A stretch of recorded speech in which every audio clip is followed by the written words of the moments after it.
Hello everyone, কেমন আছো তোমরা সবাই? আশা করছি সবাই অনেক অনেক ভালো আছো, আর আমিও অনেক অনেক ভালো আছি। তো চলে এলাম তোমাদের সামনে একটা মিনি ব্লগ নিয়ে। তো আমাদের বাড়ির পাশেই একটা মাঠে মেলা হচ্ছে, বই মেলা। তো এই বছরই প্রথমবার হয়েছে এই মেলাটা।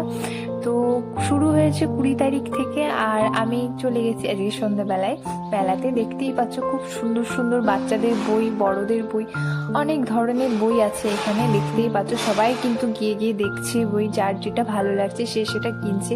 আর মেলাতে কিন্তু ভালোই লোক হয়েছিল, প্রথম বছর মেলা যেহেতু কেউ অনেক লোকই জানে না, তো তাও অনেক লোক হয়েছিল মেলাতে। তো এখানে একটা সুন্দর ব্যাগের দোকান ছিল, যেখান থেকে আমি একটা ব্যাগও নিয়েছি। আর এই ছোট্ট পাড়া বইটা কিন্তু আমার খুবই সুন্দর লেগেছে। তারপরে দেখা হয়ে গেল মমতাদির সাথে, তাই ছোট্ট একটা ক্লিপ নিয়ে নিলাম। তো এখানে দেখতেই পাচ্ছ কি সুন্দর পুতুল নাচ হচ্ছিল। যেহেতু আমি লাস্ট মোমেন্টে গেছি, আমি অল্প একটুই দেখতে পেয়েছি। তো তারপর আমাদের মেলা ঘোরা শেষ হয়ে গেছে, তারপর আমরা এখন বাড়ি দিকে যাব। দেখতেই পাচ্ছ আমার পাশে আমার দিদি, রিঙ্কি দিদি দাঁড়িয়ে আছে, আর পেছন দিকে রিম্পা গেল, ওর একটা বই পছন্দ হয়েছে সেটাই কিনবে বলে। আর আমাদের বাড়িতে কিন্তু আমার পিসিরা এসছে আজকে, দাদারা, পিসিরা, তারপর দিদিরাও এসছে। তো পিসি এখানে পিঠে বানাচ্ছে, তা আমরা চিকেন দিয়ে আর সাজপেটি দিয়ে খাবো, তাই খুবই টেস্ট লাগে। তোমরা যারা খেয়েছো তারা জানো।